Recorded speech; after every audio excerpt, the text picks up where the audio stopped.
Hello, good afternoon. Welcome to Learning On. നമ്മൾ GATE electronics and കമ്മ്യൂണിക്കേഷനിൽ analog circuits എന്നുള്ള ഒരു ടോപ്പിക്കിൽ MCQ പാർട്ട് 2 ആണ് ഈ ഒരു വീഡിയോയിൽ ഡിസ്കസ് ചെയ്യാൻ പോകുന്നത്. ഓക്കെ, നമ്മൾ തിയറി ക്ലാസ്സസ് ഒക്കെ ഓൾറെഡി അപ്ലോഡ് ചെയ്തിട്ടുണ്ട്. ലാസ്റ്റ് വീക്ക് തൊട്ടാണ് നമ്മൾ സ്റ്റാർട്ട് ചെയ്തിരുന്നത്. ലാസ്റ്റ് വീക്ക് MCQ പാർട്ട് 1 ചെയ്തിരുന്നു. നെക്സ്റ്റ് ഈ വീക്ക് നമ്മൾ MCQ പാർട്ട് 2 ആണ് ചെയ്തത്. ഓക്കെ, അപ്പോൾ കുറേ ക്വസ്റ്റ്യൻസ് നമ്മൾ ഡിസ്കസ് ചെയ്യുന്നുണ്ട്. അതിൽ പ്രോബ്ലംസും ഇൻക്ലൂഡഡ് ആണ്. അപ്പോൾ നമുക്ക് പാർട്ട് 2ലേക്ക് നമുക്ക് പോവാം. ഓക്കെ, ഫസ്റ്റ് ക്വസ്റ്റ്യൻ എന്താണെന്ന് നോക്കൂ. The threshold voltage of an N-channel MOSFET can be increased by. അപ്പോൾ നമ്മൾ മോസ്ഫെറ്റിന്റെ കാര്യങ്ങളൊക്കെ ഡീറ്റെയിൽ ആയിട്ട് പല വീഡിയോകളിൽ ചെയ്തിട്ടുണ്ട്. അപ്പോൾ N-channel മോസ്ഫെറ്റിന്റെ ത്രെഷോൾഡ് വോൾട്ടേജ്, ആ ഒരു മിനിമം വോൾട്ടേജ്, ആ SCR ടേൺ ഓൺ ആക്കുന്നതിന് ആവശ്യമായ ആ ഒരു മിനിമം വോൾട്ടേജ് അല്ലെങ്കിൽ ആ ത്രെഷോൾഡ് വോൾട്ടേജിനെ നമുക്ക് എങ്ങനെ ഇൻക്രീസ് ചെയ്യാം എന്നാണ് ചോദിച്ചിരിക്കുന്നത്. അപ്പോൾ ഓപ്ഷൻസിൽ നമുക്ക് എന്തൊക്കെയാണ് തന്നിരിക്കുന്നത് നോക്കൂ. Increasing channel doping concentration, reducing channel length, reducing gate oxide thickness, decreasing channel doping concentration. അപ്പോൾ നമുക്ക് ഓപ്ഷൻ ബി ആണെന്ന് നമുക്ക് അറിയാം അല്ലെ. ആ ഒരു ചാനൽ ലെങ്ത് റെഡ്യൂസ് ചെയ്യുന്നതിനനുസരിച്ച് നമുക്ക് എന്ത് ചെയ്യാൻ പറ്റും, ത്രെഷോൾഡ് വോൾട്ടേജ്, ആ ഒരു N ചാനൽ മോസ്ഫെറ്റിന്റെ ത്രെഷോൾഡ് വോൾട്ടേജ് നമുക്ക് ഇൻക്രീസ് ചെയ്യാനായിട്ട് സാധിക്കും. ഓക്കെ, അപ്പോൾ ആ ഒരു ചാനൽ ലെങ്ത്തും ത്രെഷോൾഡ് വോൾട്ടേജും ഡിപ്പെൻഡബിൾ ആണ് അല്ലെ. രണ്ടും threshold voltage is increasing by, that is inversely proportional ആണ്. ചാനൽ ലെങ്ത്തിനും threshold voltage inversely proportional ആണ് ഒരു N channel MOSFET. So option B is the right answer. Okay. Second question നോക്കൂ. 3 different circuits for biasing junction transistor BJT amplifiers are given below. അല്ലെ, biasing junction എന്ന് പറയുമ്പോൾ BJT transistor amplifiers are given below. നമുക്ക് നോക്കൂ, 3 different circuits ആണ് നമുക്ക് തന്നിരിക്കുന്നത്. First സർക്യൂട്ടിൽ നമുക്ക് ഇങ്ങനെയാണ് തന്നിരിക്കുന്നത്. RB ഉണ്ട്, RC ഉണ്ട്, then VCC. സെക്കൻഡ് സർക്യൂട്ടിൽ നോക്കൂ, RB1 RB2 അതുപോലെ തന്നെ RC RE വരുന്നുണ്ട്, then VCC കൊടുത്തിട്ടുണ്ട്. then തേർഡ് വണ്ണിൽ RC RB എന്ന് പറഞ്ഞിട്ട് ഇവിടെ ഇങ്ങനെ കണക്ട് ചെയ്ത് വെച്ചിരിക്കുകയാണ്. നമുക്ക് ഇത് ഓപ്പണിംഗ് ആണ് വരുന്നത് അല്ലെ. ഇതാണ് 3 സർക്യൂട്ട്സ്. നമുക്ക് എന്താ ക്വസ്റ്റ്യൻ നോക്കാം. The correct decreasing order of preference these circuit from the point of view of a bias stabilization. Bias സ്റ്റെബിലൈസേഷന്റെ ആ ഒരു കോൺസെപ്റ്റിൽ അല്ലെങ്കിൽ ആ ഒരു പോയിന്റ് ഓഫ് വ്യൂവിൽ ഒരു ഡിക്രീസിങ് ഓർഡർ ഓഫ് പ്രിഫറൻസ് എങ്ങനെയാണ് വരുന്നതെന്നാണ് ചോദിച്ചിരിക്കുന്നത്. ഓക്കെ, അപ്പോൾ നമുക്ക് കുറെ ഓപ്ഷൻസ് തന്നിട്ടുണ്ട്. സി ആണ് നമുക്ക് റൈറ്റ് ഓപ്ഷൻ വരുന്നത്. ഓക്കെ, സോ ഫസ്റ്റ് വൺ എന്ന് പറയുന്നത് സെക്കൻഡ് ഡയഗ്രാം ആണ്. ഫസ്റ്റ് ആ ഒരു ഡിക്രീസിങ് ഓർഡർ എന്ന് പറയുമ്പോൾ ഹയർ ബയാസിങ് സ്റ്റെബിലൈസേഷൻ വരുന്നത് second സർക്യൂട്ടിനാണ്.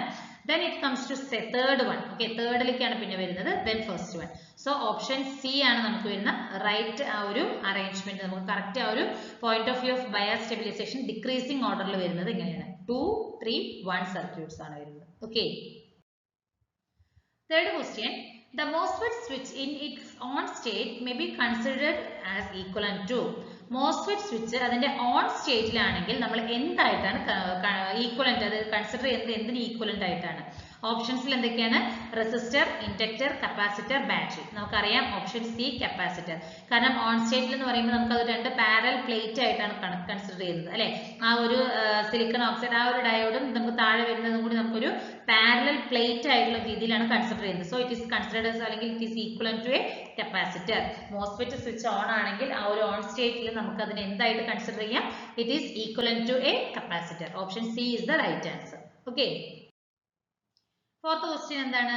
In the transistor circuit given in the figure, collector to ground എന്ന് പറയുന്നത് is voltage is 20 voltage. അപ്പോൾ നമുക്ക് തന്നിട്ടുണ്ട് ഫിഗറിൽ ഇതാണ് 20 volt, collector to ground 20 voltage ആണ്. Which of the following is the probable error? എന്താണ് നമുക്ക് താഴെ തന്നിരിക്കുന്നതിൽ ഒരു എറർ ആയിട്ട് കാണിച്ചിരിക്കുന്നത് എന്താണെന്ന് നോക്കാം. ഓക്കെ, ഇത് നമുക്ക് ഈ ബിറ്റ്വീൻ കളക്ടർ ടു ഗ്രൗണ്ട് എന്ന് പറയുന്നത് 20 വോൾട്ടേജ് ആണ് തന്നിട്ടുണ്ട്. ഓപ്ഷൻസ് നോക്കൂ. Collector emitter terminals shorted, collector emitter terminal shorted, അത് നമുക്കൊരു എറർ ആണോ എന്നാണ് ചോദിച്ചിരിക്കുന്നത്.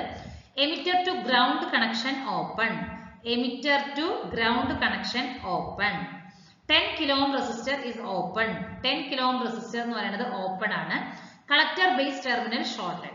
അപ്പൊ നമുക്ക് 4 ഓപ്ഷൻസ് തന്നതിൽ ബി ആണ് നമുക്ക് വരുന്ന ആ ഒരു പ്രോബബിൾ എറർ എന്ന് പറയുന്നത്. എമിറ്റർ ടു ഗ്രൗണ്ട് കണക്ഷൻ എന്ന് പറയുന്നത് ഓപ്പൺ എന്ന് പറയുന്നത് ഒരു പ്രോബബിൾ എറർ ആയിട്ടാണ് നമ്മളിവിടെ പറയുന്നത്. ഓക്കെ, അതെങ്ങനെയാണ് എറർ വന്നത്? For collector to ground, which is the same as the emitter terminal to read full supply voltages 20 volt. അല്ലെ, അപ്പൊ നമുക്ക് അതായത് emitter to ground connection open ആകുന്നതാണ് നമ്മൾ ഓപ്ഷൻ ആയിട്ട് പറഞ്ഞത്. ആ emitter to ground connection open ആണെങ്കിൽ നമുക്ക് അവിടെ IH കറന്റോ അല്ലെങ്കിൽ IEO ഉണ്ടാവില്ല അല്ലെ, ഹോൾ കറന്റോ ഇലക്ട്രോൺ കറന്റോ ഉണ്ടാവുന്നില്ല. അപ്പോൾ നമുക്ക് പ്രത്യേകിച്ച് കറണ്ട് ഒന്നും തന്നെ അതുകൂടെ ഫ്ലോ ആവില്ല. So emitter to ground connection എന്ന് പറയുന്നത് ഓപ്പൺ എന്ന് പറയുന്നത് it is a probable error ആയിട്ടാണ് നമുക്ക് ആ ഒരു സർക്യൂട്ടിൽ നിന്ന് മനസ്സിലാക്കാൻ പറ്റുന്നത് അല്ലേ. ഓക്കെ, അടുത്ത ക്വസ്റ്റ്യൻ ആണ്. For the given input, output waveform across the diode shown in the figure will be. നമുക്ക് തന്നിരിക്കുന്നത് ഒരു ഇൻപുട്ട് ഞാൻ കൊടുത്തിട്ടുണ്ട്, ഒരു റെസിസ്റ്റർ ഉണ്ട്, ഒരു സർക്യൂട്ടിൽ ഒരു ഡയോഡ് ഉണ്ട്, നമുക്ക് ഔട്ട്പുട്ട്, ഈ ഔട്ട്പുട്ട് എന്തായിരിക്കും എന്നാണ് ചോദിച്ചിരിക്കുന്നത്. What will be the output? Option D is the right answer. നമുക്ക് ഇങ്ങനെയുള്ള ഒരു ഔട്ട്പുട്ട് വേവ്ഫോം ആണ് നമുക്ക് കിട്ടുന്നത്. ഓക്കെ, ഓപ്ഷൻ ഡി ആണ് റൈറ്റ് ആൻസർ. നോക്കൂ, diode will not conduct in the negative half of the wave and while it conducts there will be a small voltage drop across it.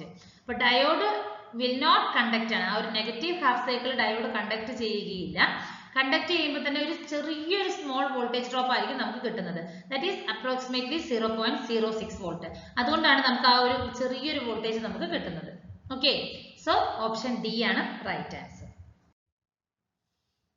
അടുത്ത question നോക്കൂ. A voltage source VAB is equal to 4 sin omega t is applied to the terminals A and B of the circuit given figure. അപ്പോൾ നമുക്ക് തന്നിരിക്കുന്ന സർക്യൂട്ടിൽ input എത്രയാണ്?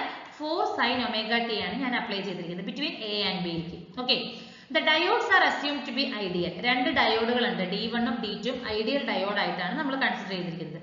The impedance by the circuit across the terminal A and B. അപ്പോൾ ഈ ഒരു A and B between ആയിട്ട് impedance എത്രയായിരിക്കും എന്നാണ് ചോദിച്ചിരിക്കുന്നത്. Okay, so option A 10 kilo ആയിരിക്കും നമുക്ക് എയ്ക്കും ബിക്കും ബിറ്റ്വീൻ ആയിട്ട് വരുന്ന ആ ഒരു ഇംപിഡൻസ് എന്ന് പറയുന്നത്. അതെങ്ങനെയാണ് നോക്കൂ. ഡയോഡ് D1 എന്ന് പറയുന്നത് 10 കിലോയിലൂടെ കണ്ടക്ട് ചെയ്യും ആ ഒരു എക്സ്ട്രീം റൈറ്റില്. അപ്പൊ D2 എന്ന് പറയുന്നത് എന്തായിരിക്കും? ബ്ലോക്ക് ആയിരിക്കും. ഓക്കെ, D2 ബ്ലോക്ക് ആയിരിക്കും. ഡ്യൂറിംഗ് D2 കണ്ടക്ട് ചെയ്യുന്ന സമയത്ത് D2 ഇതിലൂടെ ആ ഒരു 10 കിലോയിലൂടെ മിഡിൽ ബ്രാഞ്ചിലൂടെ കണ്ടക്ട് ചെയ്യും അല്ലെ. നമുക്ക് ആ ഒരു സർക്യൂട്ട് എങ്ങനെയുണ്ടായിരുന്നത്? ഇവിടെ ഒരു ഡയോഡ്, പിന്നെ ഇവിടെ ഒരു റെസിസ്റ്റൻസ് ആണ് ഉണ്ടായിരുന്നത്. അതുപോലെ തന്നെ ഇവിടെ നമുക്കൊരു ഡയോഡ്, പിന്നെ ഇവിടെ ഒരു റെസിസ്റ്റൻസ് വരുന്നുണ്ട് അല്ലെ. നമുക്ക് ബിറ്റ്വീൻ ആയിട്ട് ഈ ഒരു റേഞ്ചിൽ വരുന്ന ഇംപിഡൻസ് ആണ് നമുക്ക് കാൽക്കുലേറ്റ് ചെയ്യാനായിട്ട് ക്വസ്റ്റ്യനിൽ തന്നിട്ടുണ്ടായിരുന്നത്. അപ്പൊ ഫസ്റ്റ് D1 കണ്ടക്ട് ചെയ്യും ഈ ഒരു റെസിസ്റ്ററിലൂടെ, D2 ബ്ലോക്ക്ഡ് ആയിരിക്കും. ദെൻ D2 കണ്ടക്ട് ചെയ്യും ഈ ഒരു റെസിസ്റ്ററിലൂടെ, ഈ D1 എന്ന് പറയുന്നത് ബ്ലോക്ക്ഡ് ആയിരിക്കും അല്ലെ. അപ്പൊ ആ ഒരു സോഴ്സ് ഓൾവേസ് ഈ ഒരു റെസിസ്റ്റൻസ് 10 കിലോ ആണ് നമുക്ക് ഓൾവേസ് കാണുന്നത്. സോ ഈ ഒരു എ ബിക്ക് ബിറ്റ്വീൻ ആയിട്ട് നമുക്ക് ഏതായിരിക്കും വരുന്നത്? എന്തൊരു ഇംപിഡൻസ് ആണ് വരുന്നത്? 10 കിലോ ആയിരിക്കും നമുക്ക് കിട്ടുന്നത്. ഓക്കെ, അപ്പോൾ 6 ക്വസ്റ്റ്യൻസ് ആണ് നമ്മൾ ഈ ഒരു MCQ പാർട്ട് 2 ഡിസ്കസ് ചെയ്തിരിക്കുന്നത്. അപ്പോൾ പ്രോബ്ലംസും തിയറി ക്വസ്റ്റ്യൻസും നമുക്ക് എക്സ്പെക്ട് ചെയ്യാം. കൂടുതലായിട്ട് ഫിഗർ തന്നിട്ട് അതിൽ നിന്നുള്ള ക്വസ്റ്റ്യൻസ് ആയിരിക്കും ഈ ഒരു അനലോഗ് സർക്യൂട്ട്സിലൊക്കെ നമുക്ക് കൂടുതലായിട്ട് എക്സ്പെക്ട് ചെയ്യേണ്ട ക്വസ്റ്റ്യൻസ്. ഓക്കെ, അപ്പോൾ നെക്സ്റ്റ് വീക്ക് നമുക്ക് MCQന്റെ പാർട്ട് 3 ആയിട്ട് കാണാം. Okay, thank you.